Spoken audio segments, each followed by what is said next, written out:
360-তে স্বাগত জানাচ্ছি আমি তাহিরা কিবরিয়া। সংক্ষেপে আমেরিকার কিছু খবর।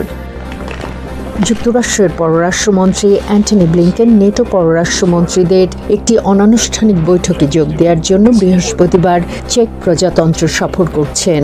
বুধবার মলডোভায় ব্লিংকেন জ্বালানি নিরাপত্তা ও রাশিয়ার ভ্রান্ত তথ্য মোকাবেলায় দেশটিকে $135 মিলিয়ন সহায়তার প্রতিশ্রুতি দিয়েছেন।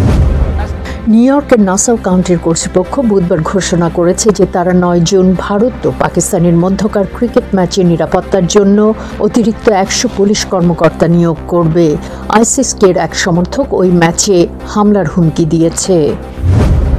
ওয়াশিংটনের স্মিথসোনিয়ান ন্যাশনাল জু বুধবার ঘোষণা করেছে যে বছরের শেষ নাগাদ চীন থেকে নতুন এক জোড়া জায়ান্ট পান্ডা এসে পৌঁছবে। জায়ান্ট পান্ডা দেখতে প্রতি বছর আনুমানিক 1.9 মিলিয়ন মানুষ চিড়িয়াখানায় যান। আজ এ পর্যন্তই। Tahira Kibria, voice of America, Washington.